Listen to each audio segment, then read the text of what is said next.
Hello साथियों, मैं अमरदीप कादियान। नमस्ते, प्रणाम, सलाम वालेकुम, सत श्री अकाल, जय मसीह की, राम राम जी, जय माता की। साथियों, आपका स्वागत है मेरे यूट्यूब चैनल डिसेंट एडवाइस में। साथियों, आज हम बात करेंगे, बहुत से कमेंट मेरे पास आ रहे हैं आर्बिट्रेशन के बारे में। लोग पता करना चाह रहे हैं कि बहुत से आदमियों के पास आर्बिट्रेटर का नोटिस आ रहा है बैंकों और एनबीएफसी कंपनी से।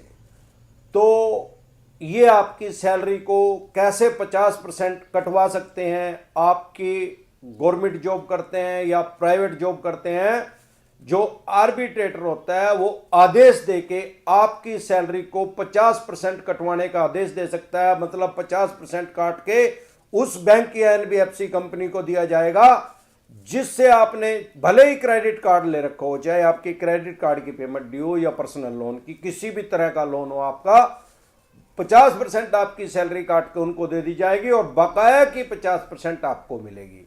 उनके पास ये राइट्स हैं आदेश देने के, उनके पास ये पावर है आर्बिट्रेटर के पास। अब सवाल ये आता है कि आर्बिट्रेटर होता कौन है और इसको पावर ये दी किसने है। आर्बिट्रेटर जो होता है, अगर हम सामान्य बोलचाल की भाषा में बात करें, मध्यस्थ। जैसे कोई दो आदमियों की किसी बात पे मनमुटाव हो गया, लड़ाई होगी, तो एक तीसरा आदमी आके उसका सुलझावा करता है, उसका समाधान करता है। और इससे भी अगर और भी डेफिनेशन में इसकी जाए तो जो आर्बिट्रेटर नाम का आदमी होता है और जो वो आपको बुलाते हैं, उस प्रक्रिया को जो वो चलती है उसको बोलते हैं आर्बिट्रेशन। वो जो आर्बिट्रेट है वो एक किस्म का जज की भूमिका में होता है। वो फाइनल डिसीजन उसी को ही आदमी को देना होता है। मेरे देखने में आया है कि ज्यादातर बैंक और एनबीएफसी कंपनियां रिटायर जज को ही आर्बिट्रेटर लगाते हैं या किसी गजटेड ऑफिसर को आर्बिट्रेटर लगाते हैं। उसके अलावा मैंने कोई आम आदमी आज तक किसी भी बैंक के एनबीएफसी कंपनी में आर्बिट्रेटर की पोस्ट पे नहीं देखा। अब दिक्कत परेशानी कहां आती है, आर्बिट्रेटर मध्यस्थ की जरूरत कहां पड़ती है और क्यों जरूरी है। भाई, आपने जब एक एग्रीमेंट किया था, कोई भी किसी भी तरह का जब आप लोन लेते हैं तो आप एक एग्रीमेंट करते हैं। उस एग्रीमेंट में जो नियम शर्तें थी उसी के बीच में आर्बिट्रेशन का भी क्लोज था कि भाई भविष्य में किसी भी कारण से अगर आपने बैंक या एनबीएफसी कंपनी की किस्त नहीं दी तो एक मध्यस्थ जो डिसीजन लेगा दोनों पक्षों को मान्य हुआ। दोनों पक्षों मींस बैंक और कर्जदार, एनबीएफसी कंपनी या कर्जदार। अब सवाल यह आता है कि वो जो मध्यस्थ है वो नियुक्त किसने किया है, उसकी सैलरी कौन दे रहा है। वो बैंक या एनबीएफसी कंपनी जिन्होंने नियुक्त किया है। हमने लोन लिया, हम तो उनको पैसा नहीं दे रहे, तो स्वाभाविक बात है कि वो उनके साइड ही फैसला देंगे। आज तक मेरे देखने में आया 99% चांस होते हैं कि वो जो आर्बिट्रेटर होते हैं वो हमेशा बैंक या एनबीएफसी कंपनी के पक्ष में ही फैसला देते हैं। उसके पीछे एक कारण भी है, लॉजिक भी है। भाई, मैंने पैसे लिए, 2 लाख लिए, 100 लाख लिए, 5 लाख लिए, 50,000 रुपए लिए, मैं पैसे नहीं दे रहा, तभी तो मध्यस्थ की जरूरत पड़ी। अदरवाइज अगर मैं जो बैंक या एनबीएफसी कंपनी से मैंने पैसा लिया था और मैं उसका ब्याज सहित पूरे टाइम पे पैसा दे देता तो आर्बिट्रेशन की तो जरूरत ही नहीं थी। ये बैंक और एनबीएफसी कंपनी क्या करती हैं, चारों तरीके यूज करती हैं जो चाणक्य जी 3000 साल पहले बता के थे पैसे निकालने के। साम दाम दंड भेद। सबसे पहले तो जब आपका 3 महीने हो जाते हैं तो अगर आपका कोई अनसिक्योर लोन है, पर्सनल लोन है, क्रेडिट कार्ड है, तो ये सेटलमेंट के ऑप्शन पे आ जाते हैं कि भाई साहब इतने कम पैसे दे दो और सेटलमेंट कर लो। आपने 2 लाख रुपए देने हैं, आप 1.5 दे दो, 2.25 दे दो, और कम पे भी आ जाते हैं। 50-60 हजार में भी मैंने उतना हुआ देखा है लोगों का। लेकिन मैं कभी सलाह नहीं देता कि आप सेटलमेंट कीजिए। आपके पास पैसे नहीं है, आपसे क्रेडिट कार्ड, तो मैं हमेशा कहता हूं क्रेडिट कार्ड लेना मतलब अपनी कब्र खुद ही खोद देना। किसी न किसी दिन आप उसके अंदर जरूर गिरेंगे, क्योंकि मध्यम वर्गीय परिवार के पास कोई ना कोई, अब कोरोना काल है, चलो नहीं भी कोरोना काल था तब भी कभी ना कभी ऐसा टाइम जरूर आता है कि वो पैसा भरा नहीं जाता और फिर इनका 50 से 60% ब्याज है। मैं खुद से मध्यम वर्गीय फैमिली से आया हूं, इसलिए मैं इस सिचुएशन को, इस समस्या को समझ सकता हूं। और आज भी बहुत से मेरे यार प्यारे रिश्तेदार मध्यम वर्गीय परिवार की श्रेणी में है, तो मैं उनकी फीलिंग्स को बहुत अच्छे से समझ सकता हूं। अब दिक्कत कहां आई, एक वो क्लोज था, उसमें आर्बिट्रेटर का क्लोज था, भाई आर्बिट्रेशन किया जाएगा। सबसे पहले इन्होंने क्या किया, आपके पास मैसेज भेजा, फोन किए। ये जो 99% चवन्नी छाप रिकवरी एजेंट है, जो लोगों के बदतमीजी से पेश आते हैं, ये भी आते हैं, ये भी फोन करते हैं, या फर्जी का कलेक्शन ऑफिसर ब्रांच हेड बना के किसी को ले आते हैं, टाई लगा के भाई ये ब्रांच हेड है, वो आपके साथ सेटलमेंट करने के लिए आ जाता है। सबसे पहले सेटलमेंट करना चाहते हैं, क्योंकि इनको भी पता है, बैंक और एनबीएफसी कंपनी को भी, भाई अनसिक्योर लोन में आपका बिगड़ेगा ही कुछ नहीं। सिविल का केस होगा 5-7 साल तो छोटी कोर्ट में लग जाते हैं, माननीय सुप्रीम कोर्ट तक जाते आते 30-35 साल तक लग जाते हैं। हाँ, आपका सिक्योर लोन है, scooter, motorcycle, car, jeep, truck, बस, किसी चीज का है, तो आर्बिट्रेटर के पास पूरी पावर है। जैसे ही आपका केस एनपीए में जाएगा, एनपीए के बाद आर्बिट्रेटर जो होते हैं वो आदेश दे देते हैं अपनी बैंक या एनबीएफसी कंपनी को कि ये जो इनका वाहन है ये रिकवर कर लिया जाए और इसको सेल करके अपना पैसा पूरा किया जाए।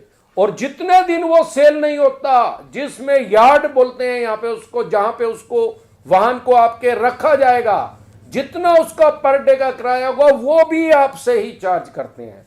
लेकिन अनसिक्योर लोन में को सिविल का मुकदमा करेंगे, दीवानी का, ये तो एक पंजी का मुकदमा होता है। इसमें कभी किसी का मैंने आज तक कुछ भी करते नहीं देखा।